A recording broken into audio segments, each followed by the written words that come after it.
That system is the religion of Muhammad. Muhammad, I guess the 6th century prophet, 7th century prophet in the Mideast, created his own religion. He had his own revelations, his own visions. We are told by Muslim theorists, and the two books, the Quran and the Hadith, give us these revelations, and their tremendously redundant redactions and repetitions. And in that scheme, there is another view of life that you, my listener, are intended to submit to. At some point, this system of thought intends to submit you, the listener, here at AM 1240 Hot News Talk Radio, to an outward form of life. Now, the great contrast between Christianity and the Muslim religion is that Christianity appeals to God. It holds that God is personal, that God cares about the inner life of a man, and that there's repentance that is called for, in which every sinner repents through Jesus Christ of his sins before God and is saved by his repentance, right? He's saved by God's grace. The Muslim way of understanding God is quite different. God has external forms, and you, the adherent, are to follow these forms, and if you follow them correctly and do certain acts of propitiation, which is to say certain acts of repentance, you buy your salvation. So the Muslim theory is external. The Christian theory is internal. The Christian theory starts from the inside and it works its way out. The heart is made holy and sorrowful before God, and outward it works in one's family relations, in one's business dealings, and finally in one's political economy, one's culture, one's laws. Because after all, as Van Til, the theologian, said, culture is religion externalized. Now, the religion externalized in the Muslim world is quite different, and it operates on, you might say, on a system of blood, on a system of coercion, which doesn't really care what you think. It doesn't really care if you're genuine. You just have to say the right thing. Or if you're not a Muslim, you have to pay the tax. You have to make submission. You can't have any open non-Muslim worship in public. And if you are offending the Muslim system of law in any way, the Sharia law, you lose your life, you lose your hand, you are subject to being raped, and so on. There are all kinds of amazing and truly wondrous spectacles of judgment that the Muslim world brings to its members and those outside the pale whose lives are tolerated for the moment. Well, here in Chattanooga, we have this conflict brought to us twice. And, well, actually more than twice, but 2 instances that I want to bring your attention to here at AM 1240 Hot News Talk Radio. My name is David Tulis, and we are offering the local economy free market analysis of this conflict between Christianity and the Muslim world. And we're going to talk with a young woman who's been in the news the past couple of days, starting Saturday. The first postings of her ordeal, if you will, or her volcanic vituperation, to put it another way, were made public, and you can find out about it by reading our sponsor, the website of our chief sponsor here, and that's Nooganomics.com, of which I'm the editor.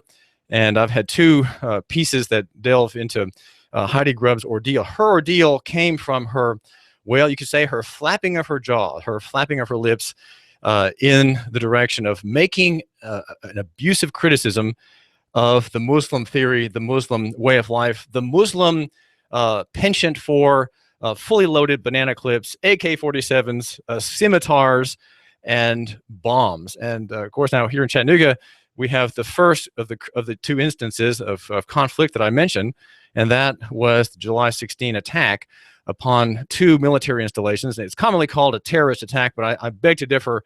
My understanding is that this was not terrorism. It was simply a paramilitary attack by a non-state actor upon American military soft targets inland. And that's I think the best, I would probably say the legal definition of what happened.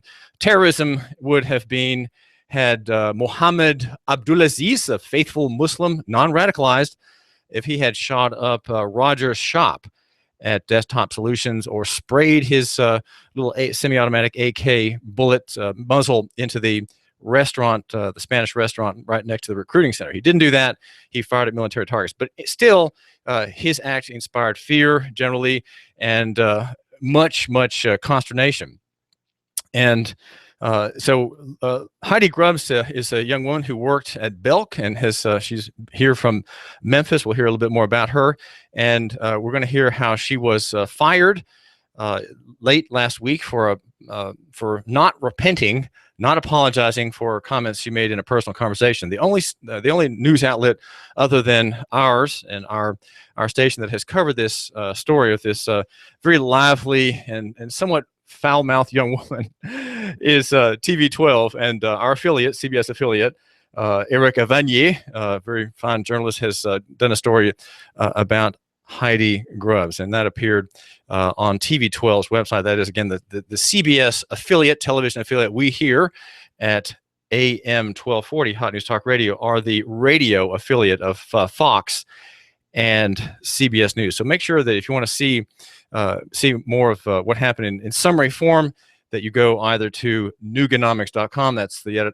website that I edit, or to CBS radio, CBS television news, WDEF.com. And we are here at our show, and my name is David Tulis. I thank you for giving me just a couple of minutes of your time. If you are looking at us on YouTube, I am which is at the Hot News Talk Radio channel. I'm the editor today it's a sawed-off bow tie, a spot of shaving blood on his chin, and a somewhat unkempt appearance, which is just an accident today, just an accident. And we think that we should love our neighbors and buy local. Our argument is for the marketplace and for liberty. Now Heidi Grubbs is, believe it or not, she's a defender of liberty, and we just have to kind of see through you might say, well, I use the word vituperation, because vituperation is a word for poison. She has a very poisonous and angry presentation against the Muslim system, and she's not averse to having, let's say, spicy vocabulary. And so you can find out more about Heidi. She's on Facebook. Her name is Heidi Grubbs. That's Grubbs. And our theory here is in favor of the marketplace. Now, I say the marketplace because it is something that's opposite the Muslim theory. You have to understand that the marketplace implies liberty. It implies a voluntary system of doing business, of self-government. And the Muslim world is not in favor of that. The Muslim world has never generated a free market. It has not generated scientific or technological advances, according to several authors, such as, Vishal Mangalwadi, the Indian Christian scholar, and others. Whose book is called the Book That Made Your World. It's a kind of a history of the Bible. It has not produced these things, whereas capitalism rose from the Reformation, the Christian Reformation in Europe in the 1500s, and so we are the heirs of a very fruitful system. Well, let's just get right to Heidi. Heidi, tell us what happened. Tell us what happened at the Northgate Mall on Saturday, please. Just go ahead. Yes, sir. I want to first thank you for having me on the show. But what occurred at my employer's location, which was Belk Northgate Mall, basically had me speaking out against the shooter, basically in a negative form and fashion. And somebody overheard me. Somebody was a fellow worker?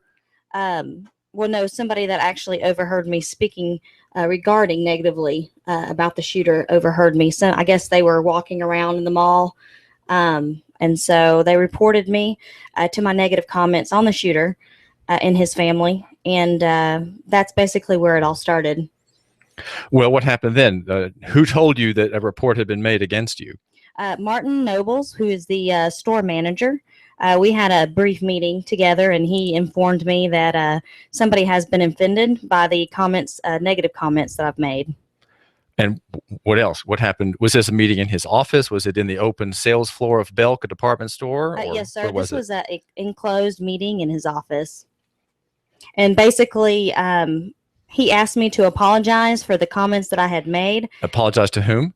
To basically the people that I had offended. So that was the passerby then? Exactly. So that passerby had been corralled somewhere and was able to be reached for you to go and speak to? Exactly. And I refused basically to apologize for the comments that I made. Well, I've asked you to abstain from any spicy language on our show today, but you made what in a nutshell did you say about if you could kind of restate the comment you made? Basically, I had said that the Muhammad and his family were jihad scum. Basically, that's what I had said. Okay, so you were not in favor of that family, nor the man who took the lives of 5 American Marines and sailors here in Chattanooga. No, sir. I'm most definitely not. Well, all right. So now, what you had the meeting with the supervisor, Mr. Nobles, and what happened then? You said you refused to apologize. Just tell more. Basically, Martin had advised me that because I refused to apologize for my statements against the shooter who killed our Marines and our soldier, there would be action following. So he would get back with me. So he got back with me about 2 days later, along with 2 officers that came into the loss prevention office. And now, had you been called into that office for this meeting? Yes, he actually called me back there for this meeting along with the 2 officers. Now, just briefly, for 2 days between the offensive action, which was, I guess, was that Thursday? Was that a Thursday? And Saturday, you were fired? Yes, sir. Well, what were you doing in the meantime? What was your job at Belk, the department store? I was actually working for Clinique, a company who I actually love and adore. I love the products. I worked as a consultant helping customers with their makeup. So you're one of those beautiful ladies behind the counter in an area that smells very rich of perfume, and you're dressed very nicely, and you're there to consult with women who have questions about makeup and yes, sir. Appearance. Okay. All right. So Saturday, you were called into an office. You were on the work schedule for Saturday. You were invited to come back. We had like to have a chat with you. And what happened? Basically, the following up meeting included the termination policy, basically stating that because of my actions, I would be terminated from Belk. Meaning fired. Fired, absolutely. And also, not to mention, I would be banned from all CBL properties, which include a whole list of places that I can no longer shop now. And what were the grounds of that ban? The ban basically was because of my anti-Islam sign on my car. And basically they said that was against their policy. Well, can you quote part of that sign?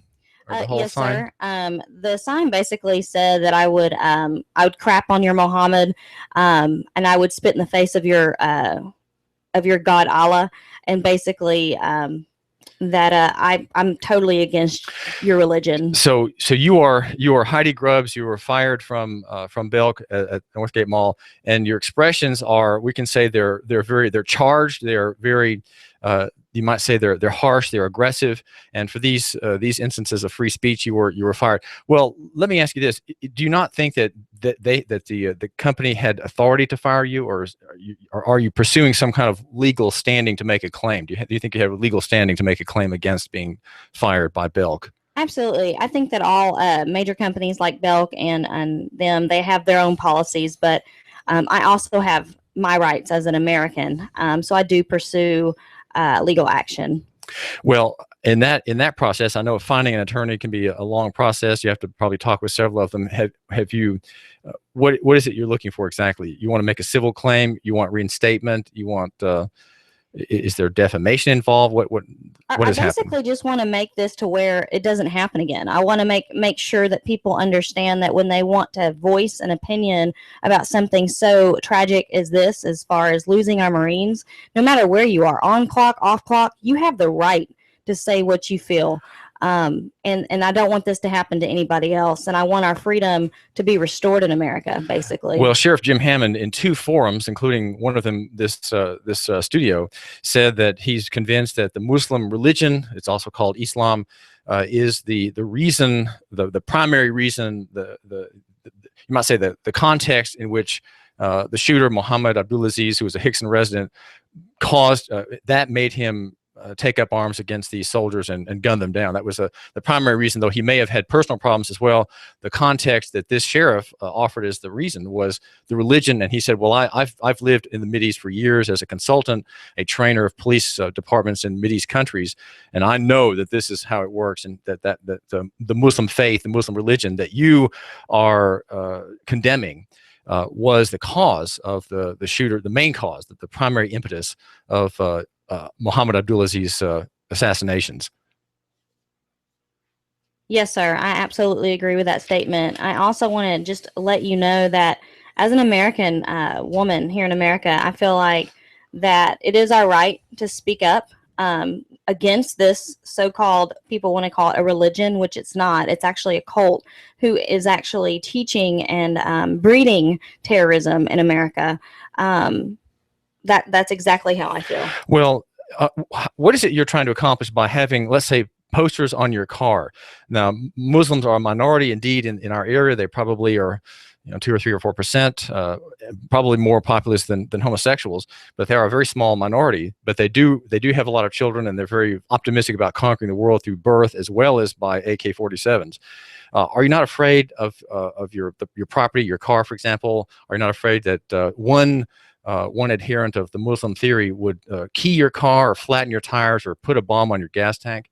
I'm not afraid, period, of the Muslim community or Islam, period, because my God is protecting me, and I have angels around me who will protect me and make sure that I'm safe. So, Heidi Grubbs, you are a practicing Christian.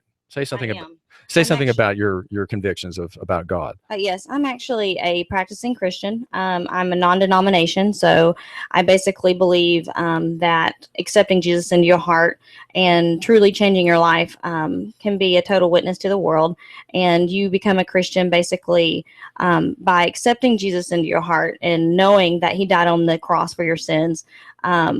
And I do have a lot of flack for stating my comments negatively about the shooter, but this is a major thing, and I think we should all be able to stand up and say this.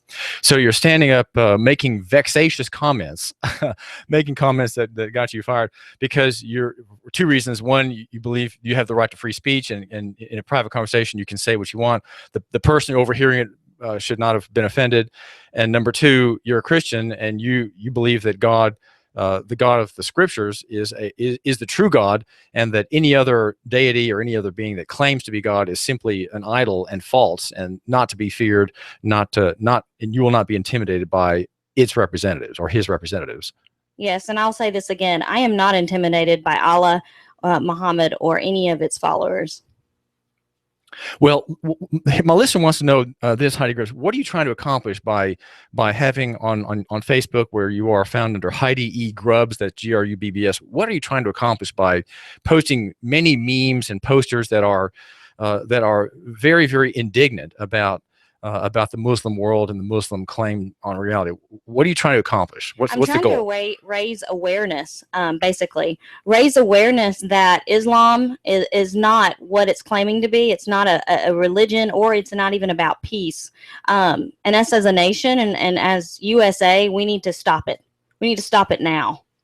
Well, that sounds good, but what does that mean? We have to stop it. What is my listener supposed to do with that? What if my listener tells somebody else to listen to our interview, and that second person says, well, what is he supposed to do? So we got two people who are now wondering, what are we supposed to do? Are we supposed to become better Christians? Are we supposed to be arming ourselves for the next terrorist attack in Chattanooga? What practically happens? We're supposed to be a good Christian, but we're also supposed to be smart about it. We're also supposed to raise awareness amongst each other. Study up, research, do your own research about Islam. Get your own facts together. Is there a global worldview conflict between Christianity and the Muslim world? Absolutely. Christianity and Islam have never been the same, or will never be the same. It's actually very opposite. I do feel like Islam is highly against Christianity. And so that's why I'm taking a stand as a Christian to say basically that I'm against it, period. Now, you're looking for work. Is that right, Heidi? I am.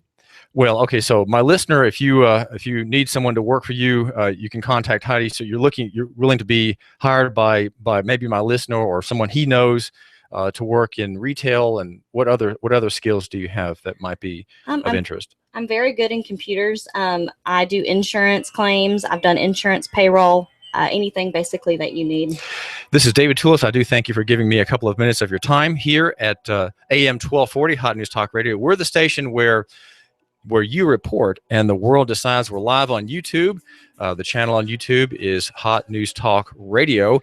And if you get past the pulsing range of our 1,000 watt transmitter in Saudi Daisy of all places, you can pick us up on your smartphone. That's the smartphone with the TuneIn Radio app. That's TuneIn Radio. Just type in those words, Hot News Talk Radio, and there we are. You give us 12 minutes and 40 seconds, we'll give you Chattanooga and the world. News Talk 1240. Hi, I'm Rebecca Costa, host of the Costa Report, every Sunday at 9 a.m. My guest this week is one of our nation's most acclaimed legal scholars, Mr. Alan Dershowitz. We'll be here to lay out the case for and against the nuclear agreement with Iran. Don't miss Alan Dershowitz this Sunday at 9 a.m. on the Costa Report, right here on AM 1240, Hot News Talk Radio. When my brother and I opened our first Jets Pizza, we believed if we made the best pizza, customers would find us. So we made fresh dough each day, used fresh toppings, and premium mozzarella cheese. 300 plus stores later, we still do. Try Jet's famous 8-corner pizza with premium mozzarella cheese and one topping, now just $11.99 for a limited time only. Jet's Pizza, the best pizza in town. 3600 Hickson Pike. Life is short. Eat better pizza. Let's get Jets. You give us 12 minutes and 40 seconds, we'll give you Chattanooga and the world. News Talk 1240. We've got a table here at Delia's in Saudi Daisy, ready to delight in a plate of authentic Mexican food. Delia's spreads a rich selection, loaded nachos, crazy chicken, homemade tamales, maybe the enchiladas with beef, chicken, pork, quesadillas. Every dish beautifully pictured on the menu to help us decide. Join us for lunch or dinner. We're at Delia's in Saudi Daisy on Dayton Pike near the Thrasher Light. Here's dinner. Delia's uses the freshest ingredients, cooked to perfection. Nachos, homemade. Delia's open every day except the Lord's Day. For lunch and dinner, treat yourself to Delia's genuine Mexican food. In Saudi, call 521-7145. That's 521-7145. Do you feel better outside your home or business than in? Indoor air quality is important. Mildew, mold, smoke, water, and rodent damage are prime causes of poor indoor air quality. Ducts, Indoor Air Professionals, better known as Duct Busters, cleans HVAC systems using 127 definable Duct Busters steps. Let Mark Thompson address the indoor air quality at your business to help reduce employee illnesses. Prevent fires by cleaning your dryer vents. Mark and his parents, Dick and Joan Thompson, have been building our local economy and helping local people with HVAC systems 16 years. Ducts, Indoor Air Professionals. Call 876-9907. 876-9907. Ducks. Call now. You give us 12 minutes and 40 seconds, we'll give you Chattanooga and the world. News Talk 1240. Here comes Dale Earnhardt Jr. He's got third. He's going for second. Earnhardt going for the lead. The NASCAR Sprint Cup Series is on. Fox News Radio, I'm Lillian Wu. Hackers carry out a threat against a cheating website. The Ashley Madison website dealing with this massive breach that its clients likely don't want made public. While a number of clients wasn't determined, names, addresses, credit card information are all out there. The parent company, Avid Life Media, said in a statement that the hackers are morally judging the company. Fox Radio's Gernal Scott. Hillary Clinton feeling more questions about her emails from her time as Secretary of State. During a campaign stop in Nevada, Fox's Ed Henry asked Clinton if she wiped her private server clean. What, like with a cloth or something? I don't know. Well, you know no. how it works digitally. Did you try to wipe the whole thing? I don't know how it works digitally at all. She said she did not send or receive information marked classified via her personal email system. Fox Radio's Rachel Sutherland. And longtime Ohio Congressman, former Representative Louis Stokes, has died at 90. Fox News, we report, you decide. You give us 12 minutes and 40 seconds, we'll give you Chattanooga and the world. News Talk 1240. If the South would have won, we'd have had it made. I'd probably run for president of the southern states. The day Elvis passed away would be our national holiday. If the South would have won, we'd have had it made. NASCAR, Laura Ingraham, David Tulis, Coast to Coast AM, and CBS Radio News. Chattanooga's news, talk, and sports leader. News Talk 1240.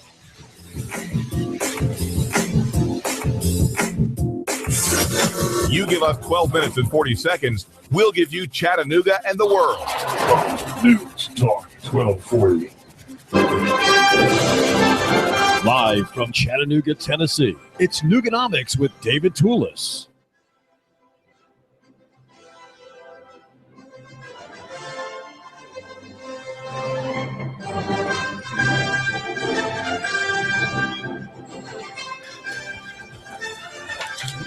I do thank you for giving us a couple of minutes of your time here at AM 1240. My name is David Tulis, and we are talking with Heidi Grubbs, who was fired Saturday from Belk for a vociferous comments made against an honest and esteemed religion. One of those systems of men that have many adherents who follow it not just for the reason of politics and power, but for faith. They believe that God speaks to them through these words and these prophecies, and they are devoted to it religiously and not just in terms of politics. There's a story on TV3 about finalists for police chief of Cleveland that's had some that office has had some scandal. And there's a quote I think you need to make note of. It's on WRCBTV.com's website. That's TV3. And the quote is from one of the candidates for this office. That's Red Bank Police Chief Tom Christo. And he says, "We have to work to build trust. We have to do proactive policing. We have to get out there and earn the public's trust back." He's one of the candidates for office. There's an interim police chief in Cleveland, Mark Gibson. He's applying for the office as well, and then a highway patrol captain, Jesse Brooks. These are the last three in this application process. But the idea of proactive policing, I think, is really tells a lot about our modern ways. We don't have our constitutional liberties. We have police departments who are effectively military units that patrol and harass the people, all constantly sniffing out laws that are being offended, where there's no victim, no injury, no harm really to anyone, and yet people are hauled into court, city court, and often indicted for offenses that are non-existent offenses. And I think the idea of policing is starting to see its end. We have to hope that there will be an eventual repeal of the whole police concept, and then town corporations such as Cleveland, Chattanooga, Soddy Daisy will say, you know, we're going to go to a volunteer-oriented system, which will use the Uber Cop app. Right, and that's something you, my listener, might want to fund. You're the investor and the capitalist. Maybe you could help fund an Uber Cop app so that we can eventually repeal ordinances that create these military units in town corporations such as Chattanooga and Cleveland. There's another story on TV9 about Governor Haslam reporting a very good year for tourism in Tennessee. He's cited in a report by television station WATE in Nashville. 100 million people travel to Tennessee, according to Governor Haslam speaking Tuesday with Commissioner Kevin Triplett. He is with the Tennessee Department of Tourist Development. And Governor Haslam says this increase in tourism across the board is a result of the strategic work of this agency, the Tourism Committee, and the entire tourism and hospitality industry. He says, we want Tennessee to be a place people all over the world will want to visit. Now, the argument for Nooganomics.com, my website, and this radio station is you don't just need to visit Chattanooga. You, my listener, need to move here because there are many blessings that this town exhibits, that blessings in the area of capital, of a certain kind of grace that we see not exercised always. Of course, sometimes there are instances such as perhaps the firing of Heidi Grubbs by corporate policy. That's not really an exercise of grace, but people need to consider moving here for the many other advantages. For example, there's no business dedicated solely to the slaughter of black and white children as there was 20 years ago with Chattanooga Women's Clinic. You can find out about what happened there 20 years ago, how the Christians put out of business that wretched enterprise. And the website is Nooganomics.com. And that's one of the blessings. There are several others that we can tabulate. Probably the biggest news today is the story on TV9, an exclusive that moved last night, and it's about the seeming abuse of Leslie Hayes in Silverdale. She was being transferred by the sheriff's department. And there is an officer who's on paid vacation as a result of this seeming abuse of this woman, a ruffianly female who's been in the jail at least 28 times, according to TV9.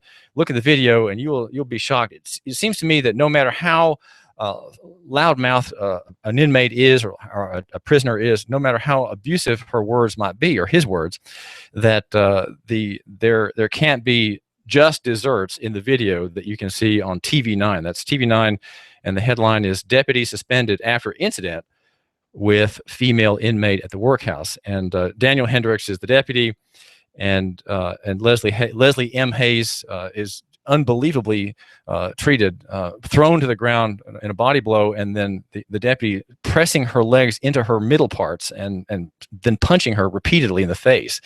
Yes, she's a hot mouth person, but does she in state custody deserve that kind of treatment? Sheriff Jim Hammond is investigating and says, well, we can't judge the matter at this early point. You can be sure the investigation will go on for weeks. It takes weeks and weeks to go over these things that are discernible perhaps in just a couple hours. Finally, there's a job fair held tomorrow in Dalton. It's at the Holiday Inn Inn and Suites, which is at 865 Holiday Inn Drive. I'm looking here at a press release on TV3's website, and it is from 10 a.m. tomorrow until 5. And the solicitor of employees is HTI Employment Solutions, and it is for one of the coming factories at Enterprise South.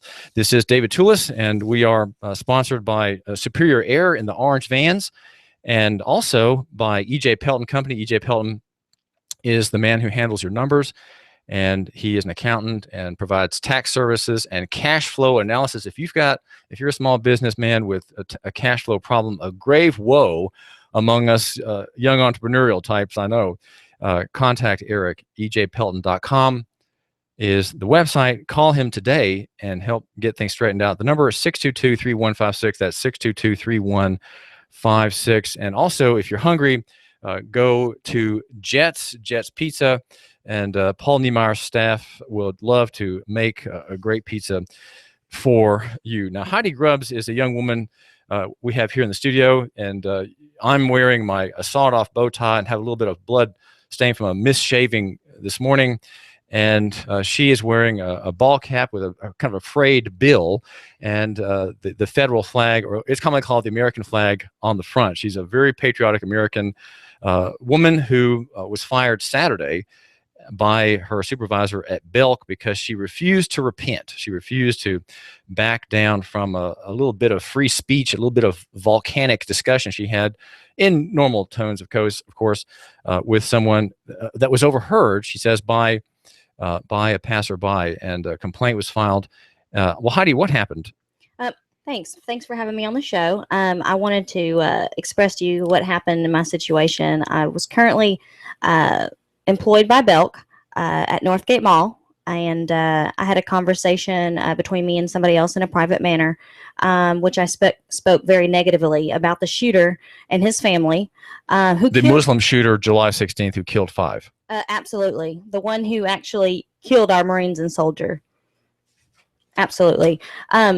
Basically, I had a conversation of what I thought about the shooter and what I thought about his family being a scum, which he is. It's a fact. And then I'm crucified for it and criminalized for it by not only Belk, but CBL. Well, not quite criminalized. You weren't charged by any state actor. You were accused by a corporation and told to get lost, right? Effectively, basically, you're fired and get lost, and you cannot come on our properties. Yes, sir. I cannot come or return on CBL properties because I had a sign on my car that was anti-Islam, also from being fired from Belk. And to me, that makes me, that basically jeopardizes not only my reputation when you ban somebody. I'm not a criminal, so I feel like I am being treated as one, because now I can't go to CBL properties to go shopping. Well, why did you not agree to apologize to the person who overheard the conversation? Again, not that person who filed the complaint was not involved in the conversation. The person you spoke to in the conversation was not offended, did not report you, right? Absolutely. But just the person who was passing by. Well, why did you not just say, well, I'm sorry you were offended, and say something like that, which is kind of ambiguous? You know, you don't have to recant what you're saying about Muslims. You just have to say, I'm so sorry you were offended, and I did not mean for you to overhear what I said. Would that not have been easy enough to do? And then you would still be employed.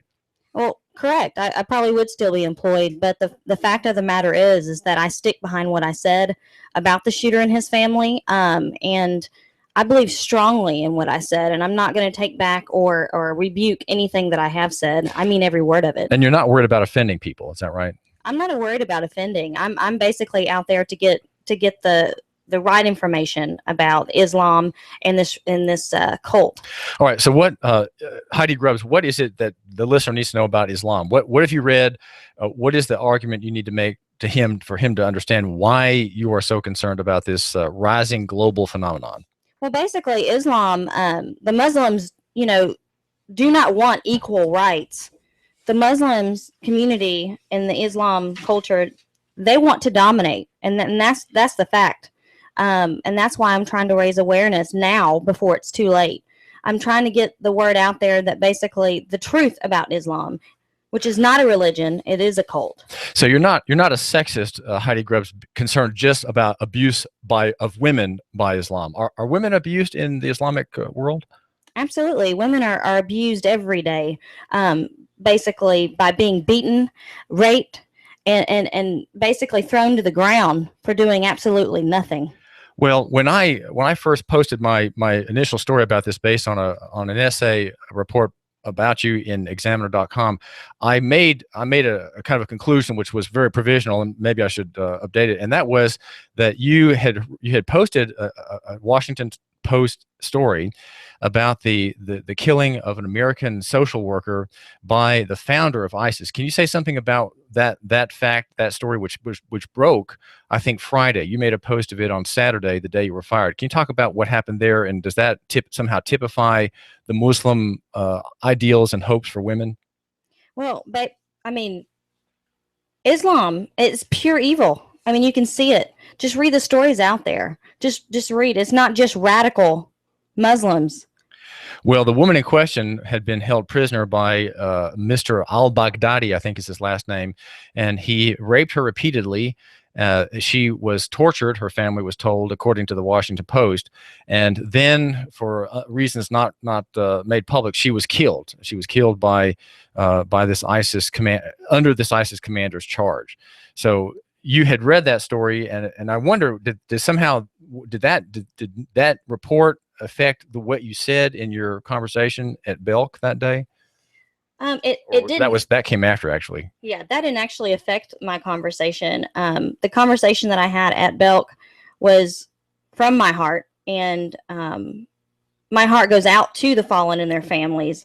But if there's one thing that I can do as an American, and that is to stick up and stand up against the evil enemy, which is Islam and the Muslim community. Well, so the Muslim worldview then, Heidi, is really about externals. My reading in the subject indicates that it's quite different from Christianity. Christianity is a presentation of God's claims upon mankind.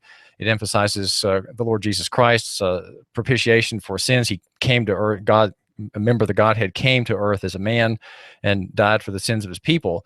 Now, the Muslim world says that that's idolatry, because the Muslim world does not have a Trinity. It's a unitary being. That God does not have three persons in his being. He's just a single person. That's why Islam is not a relational system, whereas Christianity is, because Christianity has at its head God in three persons. So there's a relationship among the members of the Godhead, which implies in the creation that there also have to be equal relationships, a kind of a society of a voluntary society, much different from the vertical kinds of society that the Muslim theory creates. In other words, there's a kind of totalitarian theory and theme in the Muslim world, where in the Christian world you have a much more democratic, pro-family, pro-female, pro-small business idea. So there is a worldview conflict that you're a part of. Absolutely, and that's Christianity against Islam. That's Christianity against this evil cult. Well, how long have you been a Christian, and how did you become one? I've been a Christian since basically 2008, and I have actually. I would love to share my story, but you actually can become a Christian by accepting Jesus into your heart and knowing that He died on the cross for your sins and changing your ways and changing your life. And I'm non-denomination, and I do believe that Jesus Christ died for my sins. Well, what are you going to do now? You've lost your job. Are you looking for legal assistance from someone, from a lawyer, perhaps? I am. I'm actually looking for help. Any help that you guys can offer me as my listener. I want to find some legal assistance, and also if you have any leads on any jobs that possibly that I could apply for. And what are your gifts and areas of work and experience? I love people. I have a very positive attitude. I love to work in an environment around computers. I do payroll, insurance. Basically, I'm willing to learn and do whatever you need. Well, tell us about your interview with Eric of our affiliate WDEF.com TV12, the only media outlet other than this one that has deigned to notice this story. I took on and gave my report to him basically regarding the termination notice that they had me sign, and I signed that proudly as a proud American. Proud to be an American and standing up for my right 100%. And they didn't like that at all. They actually made a comment as I was signing that, basically saying that's not your title. And I said, absolutely, that's my title on and off the clock as an American. Okay, so you signed this form. It was called a termination notice, and you were advised that you could not get a copy of it unless you signed it. Of course, you could if you sued them, you could always get a copy of all documents under subpoena. But you signed it, associate, proud American, standing up for my rights 100%. That's her notice there with her signature on a form that she was it was ordained by the boss that she fill it out or not get a copy of it as she was being fired. And so she insisted that and she insists on this paperwork that she is not guilty of anything and will not retract what she said. So you are unapologetic, Heidi Grubbs, for being someone with a kind of volcanic disposition, not restraining your lips as regards the Muslim world and the Muslim claims upon us. Yes, sir. I mean, why should I apologize for something that supports something so evil that killed our men? Why should I apologize? I don't hear anybody apologizing on their side for it. Why should I apologize for what I said? Yeah, the Americans in Chattanooga, the police officers, Officer Pettigo, the one who was wounded, and others, Tim White, the facilities commander, it was actually called the ICO, is the installation commanding officer, the ICO Tim White, who fired with his personal weapon. I've not heard of any apologies that they've made to the public for firing at this man or trying to kill him. There's no apology there. He was shot down finally in a gun battle along Amnicola Highway at the Marine and Naval Reserve Center, and he killed five men whose funerals have all occurred now. They are buried and they're 6 feet under the ground. Their bones getting very cold. And Heidi Grubb is not cold at all. She is a very accusing, somewhat noisy, you could say vexatious voice that spoke up and in a mall conversation with another person, overheard by a passerby who complained to her employer Belk, and she was fired Saturday as she was showing us her paperwork. This is David Tulis. I do thank you for giving us a couple of minutes of your time. I wanted to mention, just by the way, if you are out and about today, that you patronize our advertisers here, Jets Pizza, and especially now I want to mention Delia's Authentic Mexican Restaurant in South Saudi Daisy. Delia's, run by Maria Hernandez, a genuine Mexican, the real thing. She takes you south of the border with her loaded nachos, her crazy chicken, her homemade tamales, her enchiladas with beef, chicken, and pork. And the special today for you, my listener, is the taco salad. Is number 19. This is a rotating special.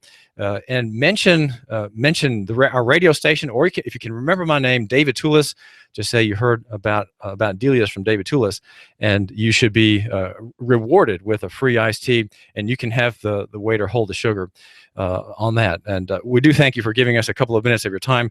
Well, Heidi, what say a little bit more. Let me ask you, your whole method is full of, well, let's say the word that that comes to mind as I look at your postings on Facebook is virulence, which means there's a certain kind of anger and poison in what you're saying. You're not ashamed of throwing bacon at Muslims, and you're not afraid of that kind of thing.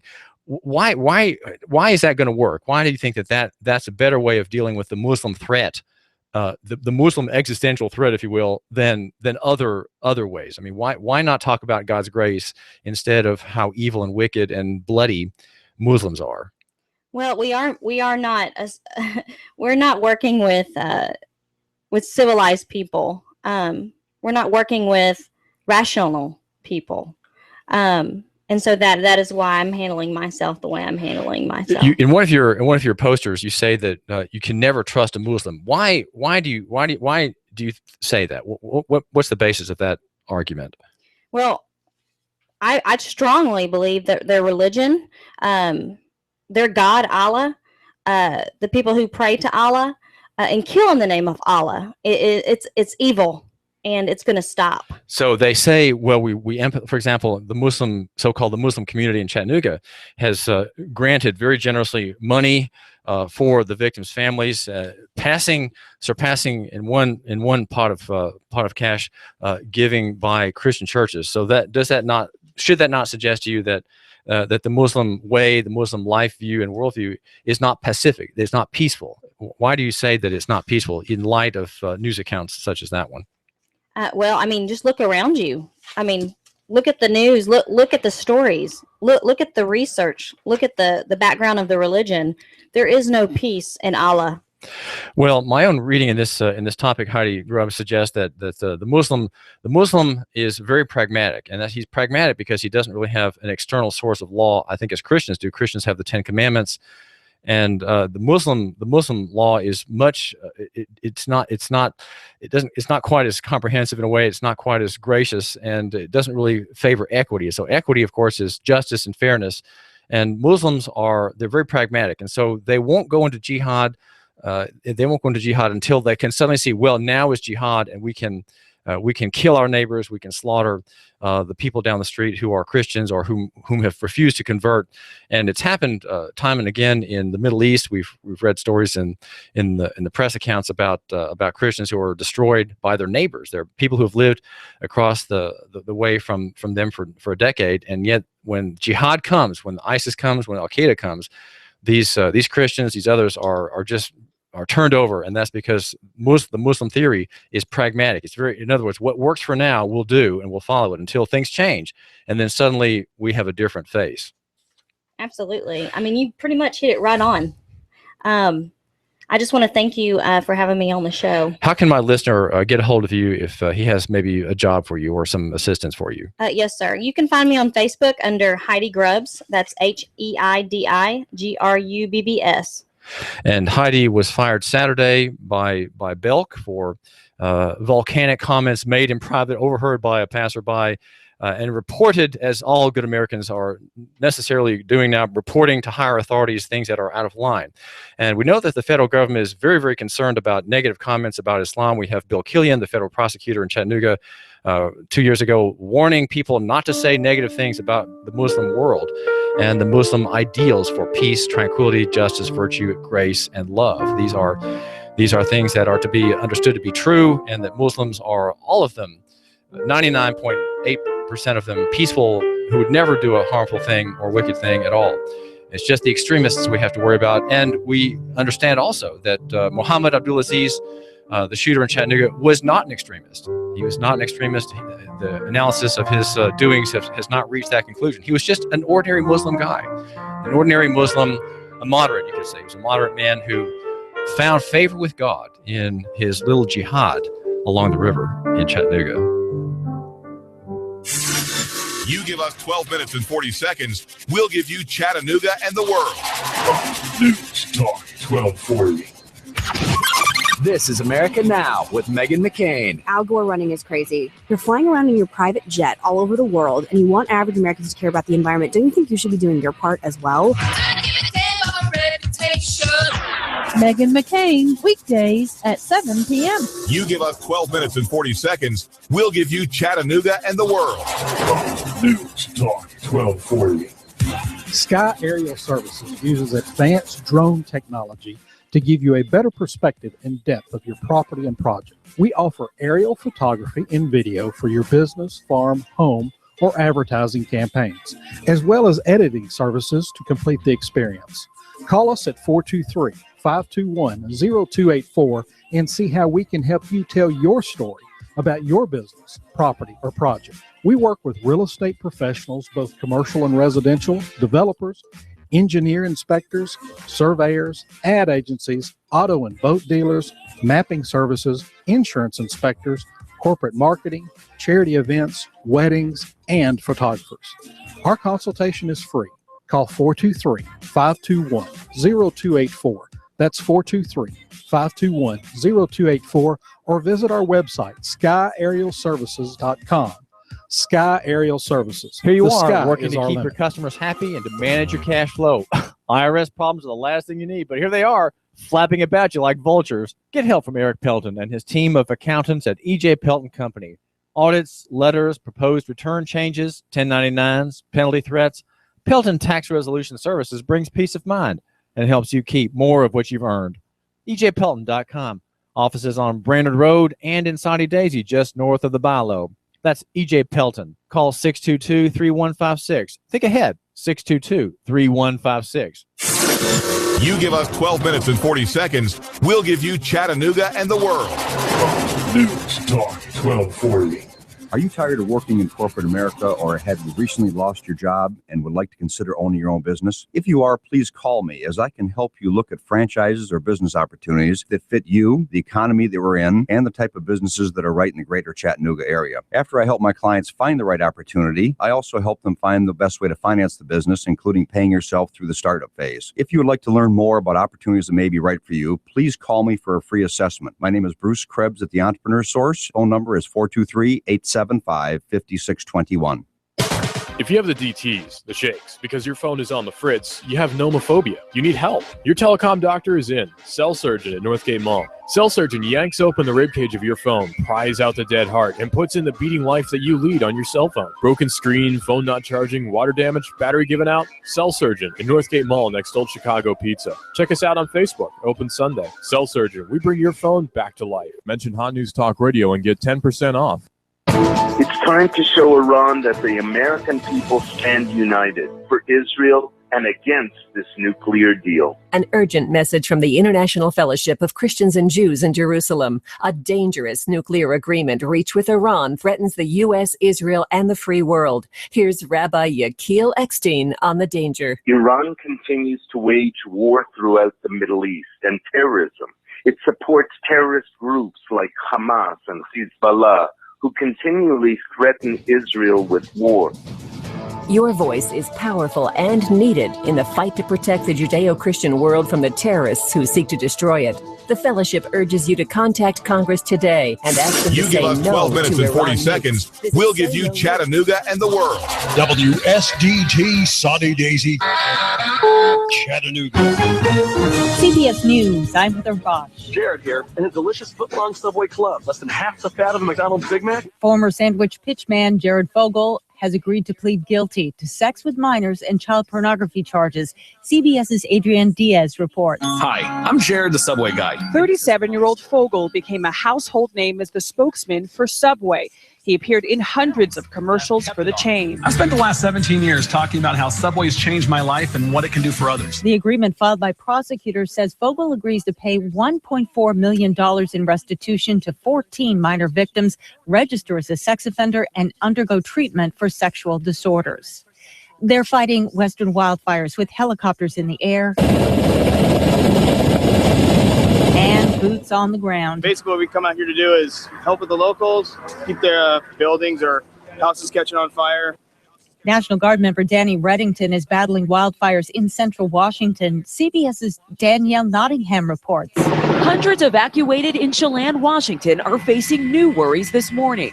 The county sheriff has canceled all days off for deputies in the area to increase patrols in evacuated neighborhoods due to reports of looting. About 100 wildfires are burning in the west.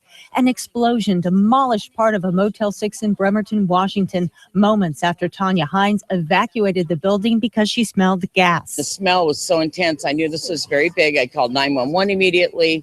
A gas company worker was critically injured. In Bangkok, a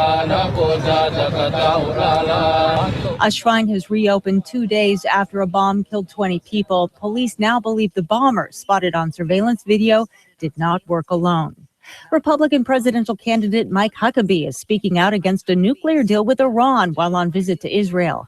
He says it fails to stop Iran from developing a future bomb. It simply puts a longer fuse on what is still going to be their desire to have weapons of mass destruction and nuclear capacity. Former U.S. Representative Louis Stokes of Ohio has died. CBS's Stephen Portnoy reports. Louis Stokes served the people of Cleveland for 30 years in the House from 1969 to 1999.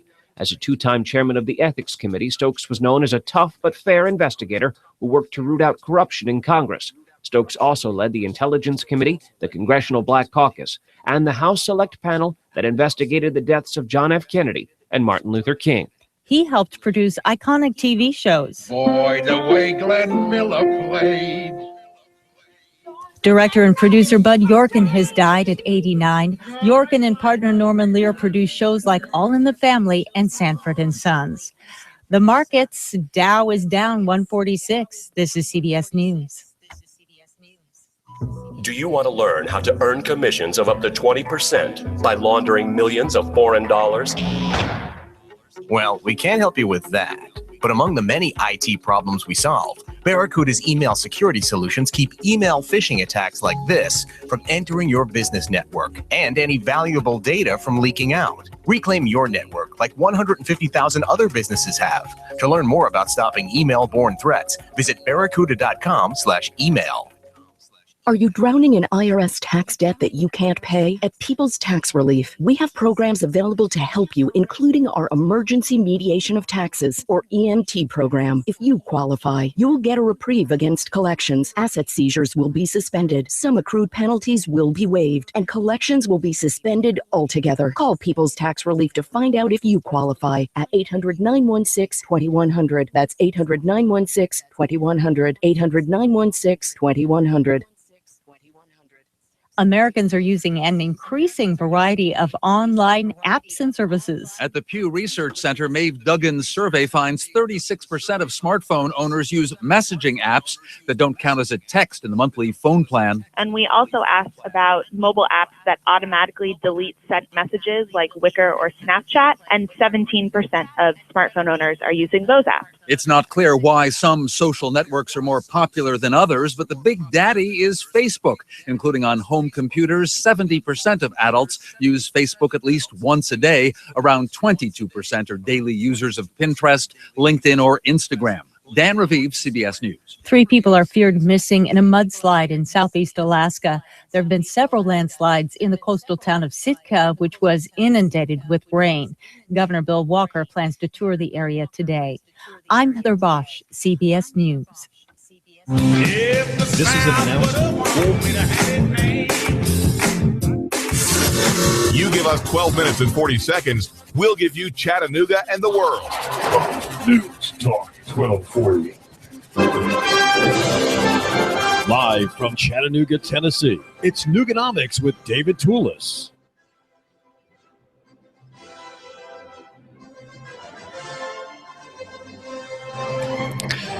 This is the number 4 show. I'm sweating to become number 1. It's going to be very difficult. Ahead of me is Russell, the kid whose show is Digital Drive at noon.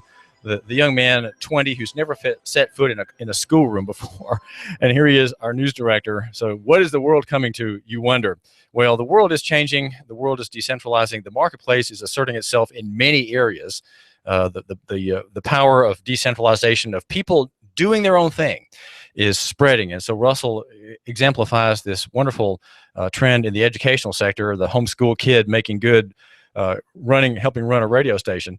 And the world that we are coming into is seeing that intervention is a problem. The idea of better people, more educated people, more trained people, more licensed people, people with degrees, sitting in on your business, making your life more complicated, making it more costly, preventing you from expanding, preventing you from starting things, because they have the solution. That's the idea of the interventionist. And Republicans and Democrats are equally bad. They are both just, they've had it. They're all interventionists, almost to a man and a woman. And they are, I would like to think, bringing the country closer toward ruin. And our show, though, is about what to do on the other side of the ruinous process of the meltdown, or the great reckoning, if you will. There are different ways you can call it in the financial sector. And so we are having a very positive view. My name is David Tulis, and I'm arguing for the marketplace and local economy. And we are a pro-government station. I said that to a man yesterday I had a meeting with, and he was shocked to hear that. He said, no. And I said, well, indeed we are. We believe in government starting with self-government. And if you, my listener, engage in self-government and your family members do, well, we are on our way toward a freer society, a society where there's less death, less blood, less cost, less needless waste, less lost time. And that is ahead, and we have to look forward to it with great optimism on the other side of the crisis. As Professor Gary North, the great economist and writer, says, the other side of the crisis. How do we get there? We are looking forward to dramatic events in the future. Now, you, my listener, are a dad. I really appreciate that. And you are a businessman. I'm confident. If you're not a businessman but want to be, make sure you contact Bruce Krebs at Entrepreneur Source. He is the man to get you into a franchise. I have, in my line of work, I have my own idea of a business. It's not anybody's model. And yet if you don't have ideas for your own line of work, contact Bruce. He will get you into somebody else's business. You buy into the franchise and serve his customers that become your customers here in the Chattanooga area. We're going to talk now with Lindsey Drury, who is the founder of a chapter of an organization here in Chattanooga. It's a national group called the Birth Network, and she is the founding member of the Chattanooga Birth Network, and she wants to make an argument for non-intervention in an area that you, my listener, have almost forgotten about, and that is childbirth and the nourishing of the smallest people who are birthed by their moms and are waiting nourishment at every hour, it seems, and are wanting to love and be loved by you and your sweet wife. Lindsey, welcome to the show. Thank you for having me. I really appreciate it. Well, what is the Birth Network? What are you trying to accomplish in a nutshell? So the Birth Network is all about the mother-friendly childbirth initiative, and what that is just trying to improve circumstances for mothers who are pregnant and mothers who give birth, and for the babies, quickly after birth. You mean things need improvement? Do we not live in the most medically advanced society on earth? We do live in one of the most medically advanced countries. However, we spend the most money on maternity care out of a lot of the other developed countries. Is that not good? No, it's not good, because we still have an increasingly high C-section rate, and which is at 30% generally throughout our country. The World Health Organization recommends actually that it's at 15% or below. So whatever we're doing is not meeting the standards by any means. So cesarean sections at the time of birth, that's an emergency action. It's an emergency action because some bad thing has happened prior to that decision, right? Why are these decisions made, and why it's such a number? I don't understand that. Well, it should be an emergency action, and a lot of the interventions that do take place should be there to help improve the health of the mother and the baby. Unfortunately, right now, a lot of cesareans are, scheduled for the convenience of, the doctor, or there are things that take place to try to speed up the birthing process beforehand that can also lead to a cesarean. Well, talk a little bit about these conveniences. What kind of rationales are offered and acted upon on the doctor's schedule? Unfortunately, a lot of it's not too rational. A lot of it has to do with vacations, or if they're going to be out, or if there's a holiday coming up, they'll try to schedule it, when it's a little bit more convenient for them to be able to be there, so they're not having to be there for, long periods of time that the birthing process usually takes. Is that because a doctor's involved and not, let's say, a midwife whose schedule might be more supple?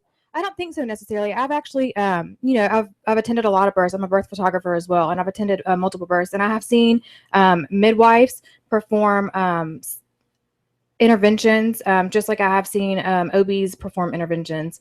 And there's even one OB in our area who is very mother and childbirth friendly, Dr. Sieber, and he's a wonderful doctor to be able to get in there and, still definitely tries to stick to evidence-based care for the most part. But cesareans are at a rate of 30%. That's 3 out of 10 births are very serious surgery that leave a scar on the mom's belly and prevent. I read recently that a study showed that the passage of the child through the birth canal brings important enzymes to that baby's skin and person that he doesn't get or she doesn't get during a cesarean section. Are there not other losses and gaps that come into that young person's life not having been born the normal way? As you said, there's a lot of bacteria and things that the child gets as they pass through the vaginal canal and the birthing canal. But I was actually looking at the other day about baby's gut health. And your gut health, which is all the different bacteria within your intestines and things like that to help you process food and absorb nutrients, are one of the things that are really affected by breastfeeding and by not passing through the vaginal canal during the birthing process. And is there not something that happens? Well, let me just ask you, what happens to the mom who can't push in the normal fashion, who can't labor over her birth? Is not labor a good thing somehow? It can be. So if you go on my website, there's some birth photos that you can look at, and it's lindseyduryphotography.com. Wait, spell that. LINDSEYDRURY photography, PHOTOGRAPHY.com. And what is my listener going to see on your website? So if you go to my portfolio, you'll see just a bunch of my photos that I like to take. But also below that, you'll see a link for birth photography. And you can click on that and you can go to one of the births that I've recently documented in the past year. And this birth was actually a home transfer birth. A lot of people see that as an emergency situation, but you'll see in this situation it was not. For a lot of moms who do give home birth and they have to be transferred, something is caught quite in advance to be able to go to the hospital. This mom in particular was in labor for a few days. I want to say for at least 72 hours before they decided to transfer her to the hospital for other help. What happened there? So she went in, and the first thing that they do in any birthing situation is they will hook you up to an IV just to be able to give you fluids throughout the process. That is one of the things that is not actually necessary. Moms can. That's an intervention, you're yes, saying. It is. And it's uncomfortable. I don't think anybody really likes just walking around with an IV in their arm. And this is just to give fluids when the mom could be drinking water, during the birthing process. So then also you've got the monitors that they will strap to your belly to monitor the baby continuously. That is also an intervention that is performed, and it's not necessary. They have something called intermittent monitoring, which is monitoring the mother and the fetus and the baby every 15 minutes. So you can tell, if the baby is in distress, or you can tell if the mother's in distress. But without the monitors on you, again, it allows the mom to be a little bit more comfortable to move as she sees fit during her birthing process. And let's get straight. Let me get straight in my mind, Lindsey Drury, what this monitor does. It's an intervention because it invites other interventions, or is the putting of the measuring devices on the mother's belly, is that the intervention that's the danger? Where's the danger of this? It's not necessarily a danger. But it's uncomfortable for the mom. So a lot of times once you have the monitors on and once you have the IV, unfortunately, moms can be stuck to the bed and not by choice. A lot of times the nurses who come through, and kind of depending on who your nurse is, will, request that you stay in the bed and on your back. Which doesn't really help the birthing process at all. Of course, when anyone's in pain, everybody has their different pain management techniques. And a lot of times it's to move around, or especially, when you've got a baby and it's working on your hips, you want to be able to rock back and forth, or, just do different things to help ease that discomfort during that time. And unfortunately, being in the bed is not helpful for that process. Well, I'm still not clear, Lindsey Drury, how the monitor itself invites interventions or is an intervention itself, because you said these are two crucial ones that often precipitate other medically unnecessary events, or events that are made to think are necessary, but which really are not. How is the monitor? So the monitor is not necessarily one of the crucial ones, but it's one of the more uncomfortable ones that can have a mom, being in the bed. Some of the different things that can happen during the birthing process is the administration of Pitocin. If that is given, say, a little bit too early, or when the mom doesn't necessarily need it, the Pitocin contractions I've heard are much more intense and much more uncomfortable than natural contractions. So obviously, this can end up leading to an epidural because of the pain and the discomfort. So what's an epidural? An epidural is when they're going to give you a spinal injection in your back. Well, it's a catheter actually they put in your back that continuously puts pain medication to numb you pretty much from the waist down. And when you're numb, what does that cause a problem for the birthing process? It really does, because your body can't feel exactly what's going on. So that can sometimes slow down the birthing process, which then would they would increase the Pitocin, which can kind of just, continuously give that vicious cycle of the Pitocin and the epidural medication. Does the Pitocin damage the baby or cause the baby's heart to race or do anything to the baby's body? Honestly, I'm not sure about any of that. I just know that giving Pitocin can increase the risk of cesarean because of all the different things that follow after that. So your idea, Lindsey Drury of the Chattanooga Birth Network, whom you, my listener, need to have your wife find out more about, especially if you're expecting or intend to be expecting. Your idea is that birth is not a problem. It's not an illness. It's not like a cancer that has something that has to be treated or brought under control by, you might say, by the government of the doctor. Is really a natural thing that could be done largely on one's own with a little help from a doula or a midwife. Yeah, it can be. If a mom is low risk, there's no reason that she shouldn't be able to have a home birth or a birthing center birth if that's what she chooses. However, this is not about, home birth or hospital birth. It's really about educating families and educating the parents on what their options are during the birthing process, and just to know that they have accurate information on hand. Now, you, Lindsey, you are married. You and your husband, Dan, have 2 children. Dan is 26 years old. You live off of Highway 58. Mm-hmm. He is a student of video game design, and it's online classes. And you have 2 children, Willow, what a wonderful name, Willow, who is 7 months old, and Stella, who is 3 years old. And you run a photography business, which is lindseyDruryphotography.com, with a special interest in the marvels of giving birth. Tell us about Willow's birth, the most recent one. Where did that happen? What are some of the remarkable things that my listener might want to pass along to his wife as they talk about their pending baby? Yeah. Well, I gave birth at my home, which was very comfortable for me. And so I went into labor at, I think, around 6 o'clock in the morning, and I had Willow by 10:14. So it was a very, very fast process. When I noticed I was in labor, I went and sat in the bathtub because warm water can definitely help with pain reduction. So I just went in there and really focused on having a baby and things like that. I figured I hadn't been in labor long enough and my water hadn't broken. So I didn't think it was time. So I asked my midwife, I was like, I'm feeling like I may need to start pushing now.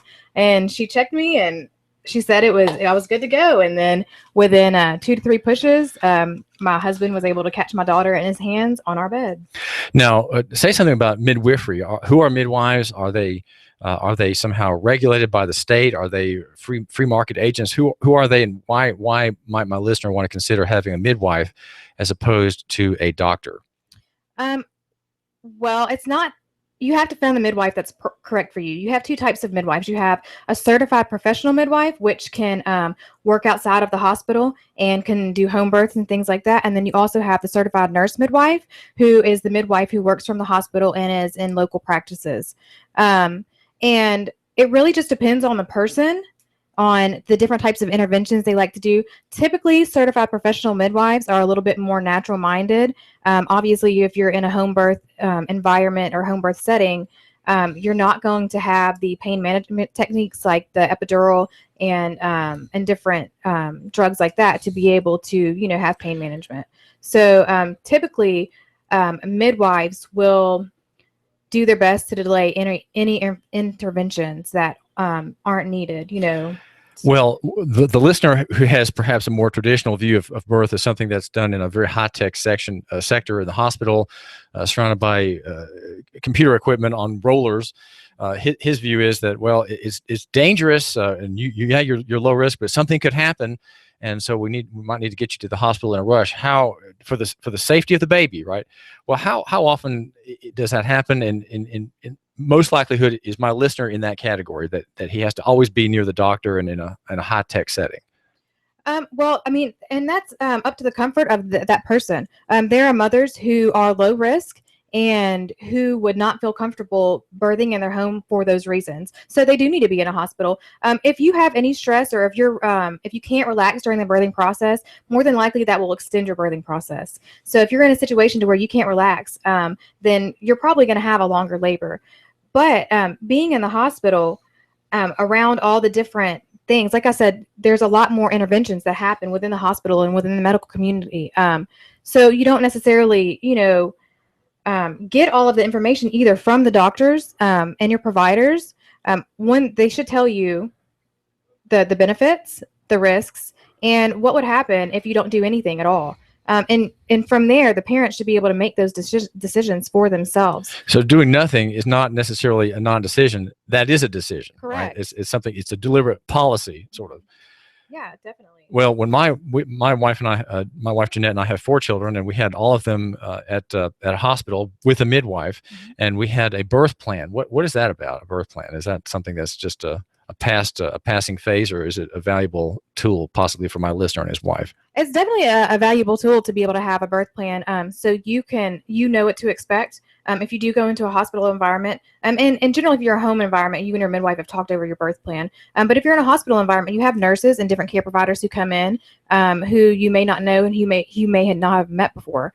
So if you have a birth plan, it just kind of lets them know, say right after the baby's born, some people choose not to wash the baby because, as you were saying earlier, they have something called vernix on their skin. Vernix. Yeah, the white sticky stuff that's on their skin right after, and it's got a ton of great bacteria in it, and it's actually a great barrier for viruses and bacteria and things like that. So it's not something that personally I would want to wash off my baby, but they do ask you to do that, or they will wear gloves to make sure that there's nothing spread between the care providers and the baby. Well, hospitals no longer pass out nice bags that have in them diapers and artificial milk. What's wrong with artificial milk, and is it easy for my listener's wife to get hooked on the intervention of manufactured milk? It's not necessarily always bad to have formula, but breast milk is definitely the best thing that you can do for your child. It's going to pass along a lot of great micro antibodies and different things to your baby so they don't get sick that the mother already has. And then it's also it's been shown to increase the IQ of children. It reduces the risk of cancer to the mother and to the baby, specifically breast cancer for the moms. So it's beneficial to both. Obviously, it doesn't cost anything. So it's wonderful, and it's constantly changing. Human milk is one of the milk that is constantly changing. It is based on the mother and the child that they're feeding at that moment in time. Males actually receive 25% more energy content in breast milk than females do. Isn't that interesting? I'm not sure why, and I'm not sure exactly what the energy content is, but it was really interesting to see how the mother's milk changes, for the specific baby. This is David Tulis. We're talking with Lindsey Drury, who's a photographer here in Chattanooga. She runs lindseyDruryphotography.com and specializes in photographing the births of children. And we're gonna talk more with her, and we're gonna find out more about breast milk. Breast milk is truly a marvel, and yet we, in our national economy perspective, think that no, we cannot have a local economy product made by the mother for the baby. We have to go to Switzerland and have Nestle can products full of many wonderful ingredients. This is David Tulis, and I do thank you for giving us a minute of your time. Give us 12 minutes and 40 seconds. We'll give you Chattanooga and the world. News Talk 1240. Hi, I'm Rebecca Costa, host of the Costa Report, every Sunday at 9 a.m. My guest this week is one of our nation's most acclaimed legal scholars, Mr. Alan Dershowitz. Will be here to lay out the case for and against the nuclear agreement with Iran. Don't miss Alan Dershowitz this Sunday at 9 a.m. on the Costa Report, right here on AM 1240, Hot News Talk Radio. When my brother and I opened the first Jets Pizza, we believed if we made the best pizza, customers would find us. So we made fresh dough each day, used fresh toppings, and premium mozzarella cheese. 300 plus stores later, we still do. Try Jet's famous 8-corner pizza with premium mozzarella cheese and one topping, now just $11.99 for a limited time only. Jet's Pizza, the best pizza in town. 3600 Hickson Pike. Life is short. Eat better pizza. Let's get Jets. You give us 12 minutes and 40 seconds, we'll give you Chattanooga and the world. News Talk 1240. We've got a table here at Delia's in Saudi Daisy, ready to delight in a plate of authentic Mexican food. Delia's spreads a rich selection, loaded nachos, crazy chicken, homemade tamales, maybe the enchiladas with beef, chicken, pork, quesadillas. Every dish beautifully pictured on the menu to help us decide. Join us for lunch or dinner. We're at Delia's in Saudi Daisy on Dayton Pike near the Thrasher Light. Here's dinner. Delia's uses the freshest ingredients, cooked to perfection. Nachos, homemade. Delia's open every day except the Lord's Day. For lunch and dinner, treat yourself to Delia's genuine Mexican food. In Saudi, call 521-7145. That's 521-7145. Do you feel better outside your home or business than in? Indoor air quality is important. Mildew, mold, smoke, water, and rodent damage are prime causes of poor indoor air quality. Ducts, Indoor Air Professionals, better known as Duct Busters, cleans HVAC systems using 127 definable Duct Busters steps. Let Mark Thompson address the indoor air quality at your business to help reduce employee illnesses. Prevent fires by cleaning your dryer vents.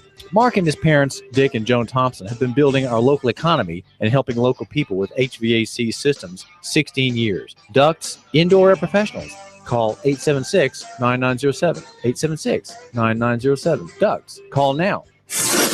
You give us 12 minutes and 40 seconds, we'll give you Chattanooga and the world.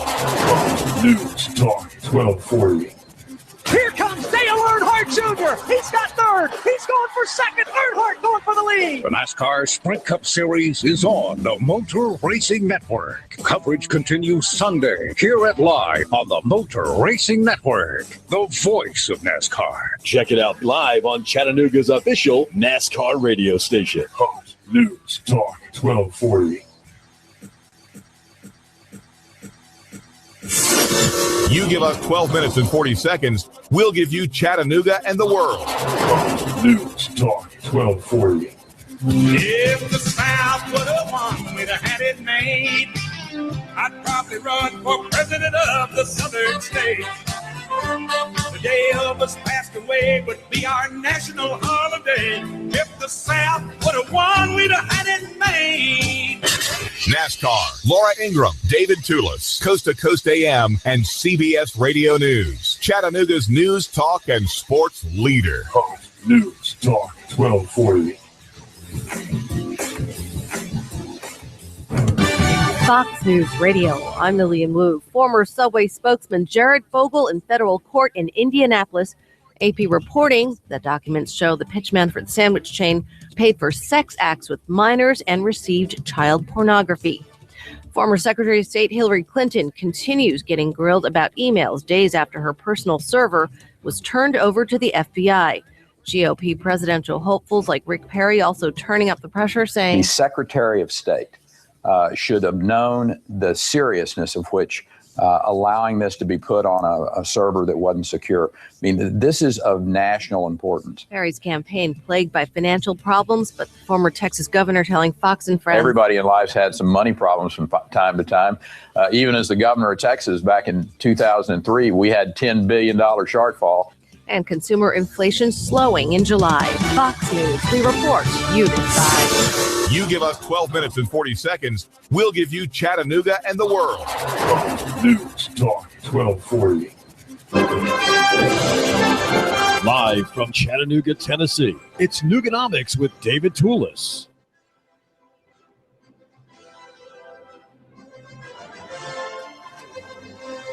Yesterday, I was making rounds, sales calls with the great Eric Judd, a Memphian, who has a show just after mine. Do tune in to Eric Judd's show here at AM 1240 Hot News Talk Radio. And we went to a restaurant run by people who had just bought it. A family had just bought it because two of the members were working there, and the restaurant was about to close. That's the Southern Restaurant in Red Bank at 3224 Dayton Boulevard. Eric, we had a great lunch at that little local economy restaurant, didn't we? Absolutely, we did. And as always, David, anytime I go with you, the crowds form. You know, the men are kind of bending their knee like the King of England was there. The women are wanting to kiss your hand. It was a great atmosphere. I had a great garden burger, and I know if people know me, they're thinking, what in the world is he doing eating a garden burger? But it was wonderful, and all of the food there is great. You had a hamburger that was huge. Well, the only obeisance that was made to me, Eric Judd, was that my coffee was refilled 3 times. That's it. See, and I cut them off at 1. I knew what was going on. But look, I just want to shout out right quick to them. Every morning they have a breakfast special, and it's 2 eggs, bacon or sausage, grits or gravy, toast and biscuits. That's for $3.50. As David said, they're located at 3224 Dayton Boulevard. Great local ownership. Great local ownership. Jim is the sort of irascible owner who wasn't as ruffianly a man as his wife jestingly said the week before. We met him and chatted with him about his restaurant and wanting him to connect with you, our listeners. So we'd like you to think about going by there. Remember, our argument here at Hot News Talk Radio is to love our neighbors and shop local. We shop local because we want to support local businesses, and we know that Eric, thanks, Eric. Eric is heading out of the studio here. We love our neighbors by buying local because we're making a decision. When we shop local, we're saying, you know, the fare at O'Charlie's is good. The fare at Wendy's is great, and I like eating chain food because it's always the same wherever I go. Even if I go to Bangkok, it's probably about the same hamburger. But when you support local, what you're doing is you're saying, you know, I do appreciate national economy and all that plastic, all that glitter, all that heavy advertising. But you know, I'm going to kind of step outside that roar, and just think for myself. Shut the door and think for myself quietly and say, well, can I favor Chattanooga or favor Chattanooga people somehow in my commerce? And so what you do is you take part in an evolutionary process, kind of like the one I'm undergoing. And that is becoming a lococentrist, if you will, a Nooga-centrist, thinking somehow that Chattanooga is the center of the universe. You know, it's just provincialism. That's all it is, just good old provincialism. But we do talk with proper grammar and English and have, I guess, correct media-oriented enunciation of the English language and don't slur and we don't say ain't.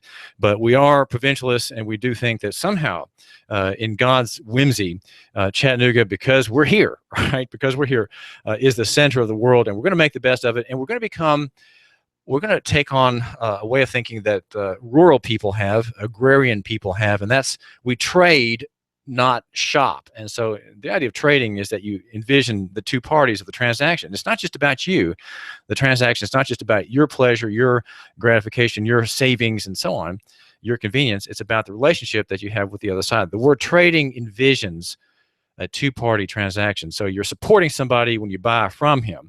And you, my listener, think about supporting our radio station. How do you support radio? Well, you don't just send me a check and say, thanks for your service. That doesn't work like that.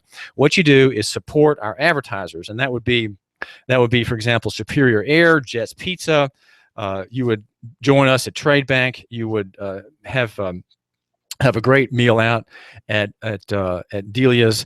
And if you have bad air in your building, you do what smart people do is they fight that air by cleaning out the mold and mildew in the ductwork. And you would call Ducts the indoor air professionals, formerly Duct Busters, run by the Thompson family, with the little hole-in-the-wall shop, if you will, in Middle Valley, and one of those nondescript shopping barrios.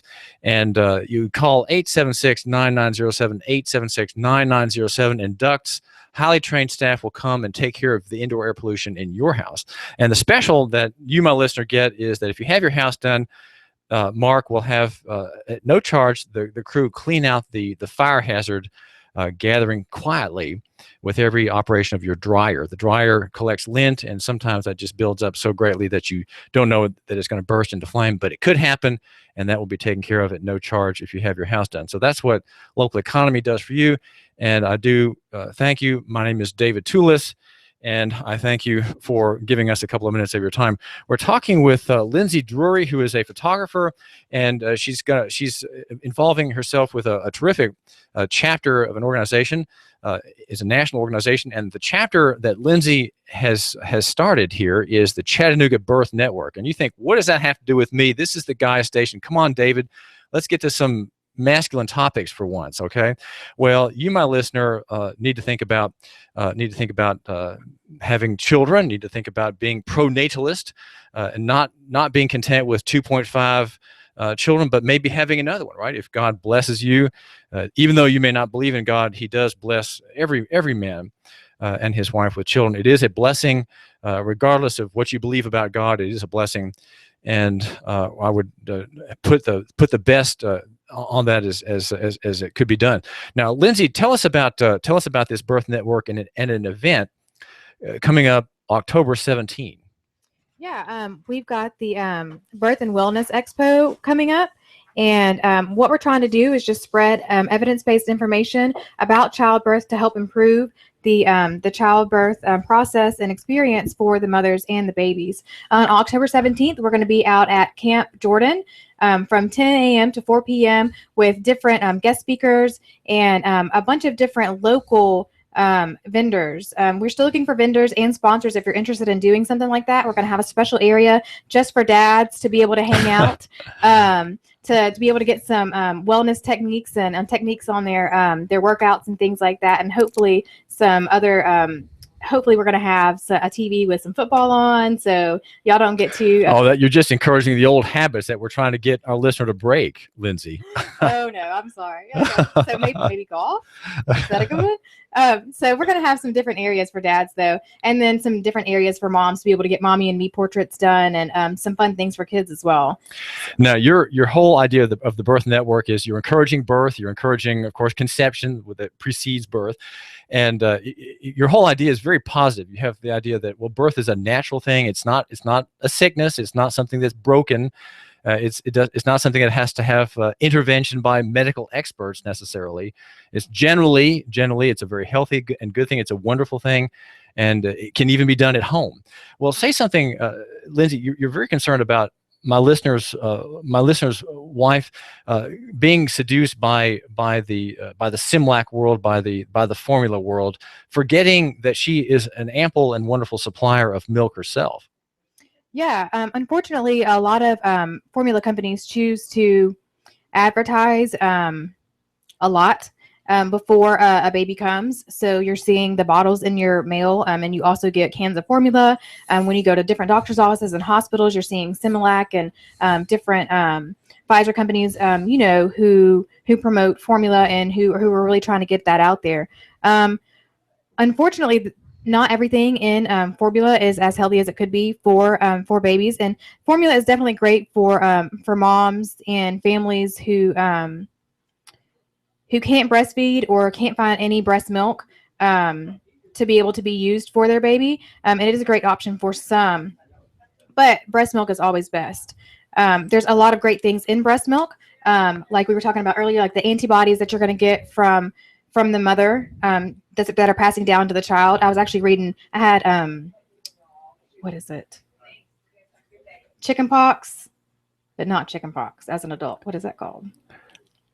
I can't help you. Go ahead. Okay, I can't think of it. We'll remember later. Yeah. But so I was worried about my daughter, my 7-month-old at the time. She was probably about 3 or 4 months old. Her name is Willow. Yes, I was worried about Willow getting chicken pox. And as I was reading through this, she's actually all of the antibodies from my body from having chicken pox.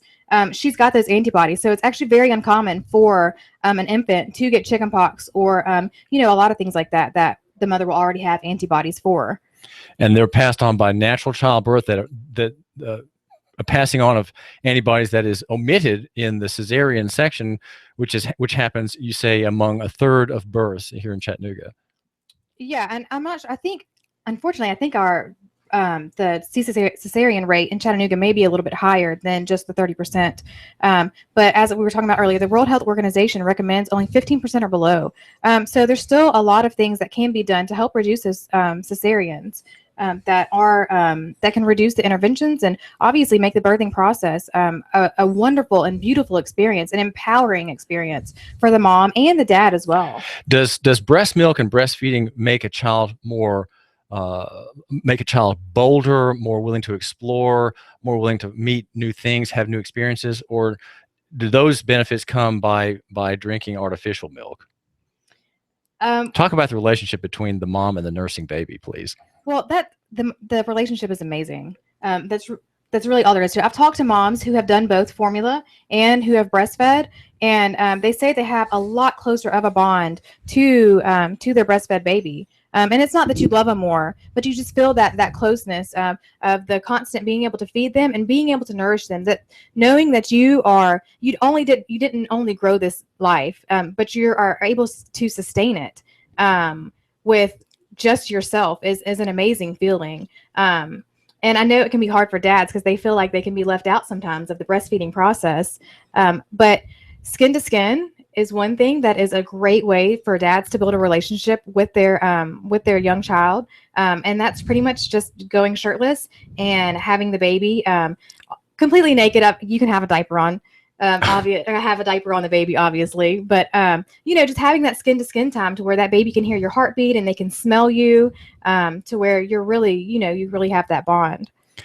And so what you're suggesting, Lindsey Drury of Chattanooga Birth Network, is that relationship has benefit to the child as he grows up. Definitely. And I know a lot of breastfed parents do something called attachment parenting. Which also has to do with baby wearing, which is wearing the baby on you quite often, and just not letting them cry it out, cry a lot, and just being there for them. Within the first year, I can't imagine what it would be like coming out of your mom's womb in the first year of life. There's a lot of new experiences, a lot of crazy things that happen. And I did do attachment parenting with my oldest daughter, and Stella. Yes, Stella, and who's age 3. Yeah, she's 3 now, and they can be very clingy in the beginning. And she was very shy in the beginning, around 1.5. But she has completely come out of her shell.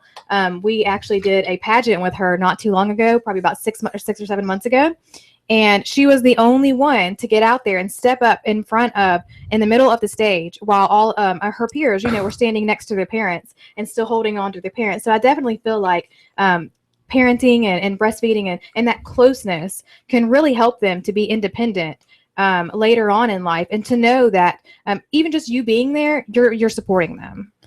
We're talking with Lindsey Drury. This is David Tulis. Lindsey has started Chattanooga Birth Network. She's also a photographer. Now, Lindsey, I'm holding up for the man who's watching us on the YouTube channel. We are at YouTube at Hot News Talk Radio. It's a photograph of 4 children. Who are these? Describe what we're seeing, the background, who they are, and this is, where this picture came to be made. This picture was actually taken at Heritage Park, which is a great local park that has got a lot of different sceneries in it. But so she was pregnant, obviously, and we were doing a maternity shot. This is Kara Hicks. She's actually with Momentum. Okay, so the largest person is the mom. I'm sorry, I didn't see that correctly. Yeah, it's okay. This is a mom, and she's pregnant. It's kind of hard to tell in white shirts, the belly, but she's holding her belly underneath. And her name is Kara Hicks, and she actually runs a program. It's called Momentum. Momentum. And it is to help single moms go back to school, go to college. She was a single mom herself with her oldest son here, and it was really hard for her to get back in college and to get that degree. So she really tries to help single moms do that now. Well, the photograph, tell about the other people in the photograph. There's a very small boy who's got his hands together, and next to him is looks like his sister. She's holding one hand sort of tentatively in front of a flowered skirt that's blue, and her other hand is held by the wrist by her much larger brother. Yeah. So he was obviously born first. He's the oldest son. And like I said, she was a single mom with him. And then later on, met her husband, and they had these 2 beautiful, and now 3 beautiful children. But so she's got all that experience as a single mom, so you don't see that here, but she's definitely. Well, now tell us about your work as a photographer. How many frames did you take of these people here, more or less? And why did you have looks like a wooden clapboard background, red. It's red wood. Why here, and what were you trying to accomplish with this picture? What was the light source? The light source was the sun. I try to do all of my my lighting naturally by the sun. I do some in studio work, but I like. Did you have a screen of some kind to dilute the sunlight, or to spread it, or to avoid harsh shadows under the eyes? Is that not a problem? It is. It can be a problem outdoors. I shoot at specific times during the day. I tend to shoot at the evening. In the evening, generally after 6 o'clock, and I really love shooting around sunset because you can get this beautiful silhouette. Well, that, and also I think if you have a photograph taken of someone in the evening, the sunlight's coming into the person's eyes. There's not an eye shadow, and you can sort of see the colors, and you can almost see into the person's soul if you want to imagine that. Yeah, definitely. And the golden tones, as it hits dusk, it really brings out the golden tones and all the different tan colors in anyone's skin. It's really beautiful. Well, what is it hard taking pictures of a woman who's giving birth? Are you in her way? Does she find you annoying? How do you do your job and really get into the story and yet not be in her way? How does that work? So one of the things I tell moms and families whenever I go to whenever we even start talking about birth photography is that I'm a mother and I'm a woman first. So I am there for support also, as well to document this beautiful moment in your life. And I will be as interactive or step back as much as, they prefer me to. So you ask about that. Yeah, definitely. I always sit down with all of my clients before any type of session, just to make sure that they are getting exactly what they want out of their portraits, because that's obviously important. That's why you hire a photographer, is to capture those moments. Well, Lindsey, you care a great deal about children. Say something about what you might have seen regarding the Planned Parenthood videos and the destruction of children who are often destroyed just before they would be born, or they are born and then destroyed. What does that story tell you about American culture and the American way? And is there some kind of lie that Planned Parenthood tells people about the arrival of new life on the earth? Well, the major thing that I pulled out of that is because it's definitely horrendous what's happening, and personally, I don't condone abortions, but that is something that is an option, for the women within our society, obviously. But just trying to say that at some point this tissue is not a human. And then, coming afterwards and being like, oh, okay, now we're trying to sell, or distribute, or however it is, the human aspect of those organs and things. It was very disturbing. So it's very disturbing. And your goal by having records of births is really just the opposite. You're trying to show that to be born is a wonderful, exciting thing. And it can be so not just for the woman who's pushing and receiving her child and her husband, but for anybody else who sees those pictures. And some of these pictures may indeed be published later, right? Or how do people, what happens when people buy a sequence of photographs from you, Lindsey Drury? Well, when it's birth photography, like I said, I always sit down with my birth photography clients beforehand, and we discuss what types of portraits they want, whether to be graphic or not, and how much detail they want. And then we discuss, obviously how the portraits will be shared after that. I do have an awesome birth project going on right now. Unfortunately, I'm not able to photograph for it right now because of my 7-month-old, who still breastfeeds. But being at a birth, continuously from the very beginning to the very end and documenting the whole entire process, my goal is to document a bunch of different types of births and then put them all into a book so that anybody who is interested in a hospital birth, a home birth, a natural birth, or a C-section birth, or, whatever it happens to be, can see these different things side by side and, really try to make those educated decisions for themselves. As to having the book and buying the book, or showing it to the world, or publishing these images on Facebook, is that what you're saying? Yeah, eventually I will hopefully put books together. And I do have some birth photography on my website. And these are obviously births that the parents have said it's okay for me to be able to share. Because it's important to share those things too, so people can really visualize what a birth can look like. Well, my name is David Tulis, and our show covers a great topic, which is local economy and the free market. And one of the main ideas of that is non-interventionism. It seems to me that there's more prosperity, greater capital can be created if we don't have intervention. And the intervention that you, my listener, are often greatly concerned about is that of government into the private sector or into the for-profit sector, and in which you're told what to do by officials, what you're calling is somehow licensed or controlled or regulated, and of course it's taxed. And there are all kinds of efforts to make you do certain things and not to do other things. And so what we have is really the exercise of compulsion in the marketplace. And that's why our argument here at AM 1240 Hot News Talk Radio is that you need to get prepared for a coming disaster. And I think that the shape of that disaster is financial, and it's brought about by government intervention in capital markets, in the corporate sector. And the players are all very, very big. You have gigantic corporate players who are often walking zombies. They are corporations which should have disappeared in bankruptcy, and yet they're still there. Again, kept alive by artificial means, by intervention. So Lindsey Drury, in her work, is arguing for natural birth. She's arguing for if the mom and dad want, if you want, my listener, home birth without the idea that what's happening there is something that's broken and needs to be fixed and needs someone to come in, an expert to come in with technology and medications and whatnot to bring that child to birth. And so I think, let me ask you, Lindsey, is your argument for a more natural way of birth and breastfeeding, are people receptive to this? Why are they, if they are, why are they receptive? Well, it's not necessarily just about natural birth. It's just about being educated on what your decisions are and what your choices are. So a lot of times when they're trying to speed up the birthing process for any woman, they will do something called stripping her membranes, which can be done at the doctor. And that's where they go inside and manually, the doctor will insert his hands and manually strip, I believe her cervical membranes or her uterine membranes to be able to just speed up the process a little bit more. And that's something that can obviously send your body into labor when it's not necessarily ready. One thing that interventions, the reason you don't need interventions is because your body and your baby know when it's time to go into the birthing process.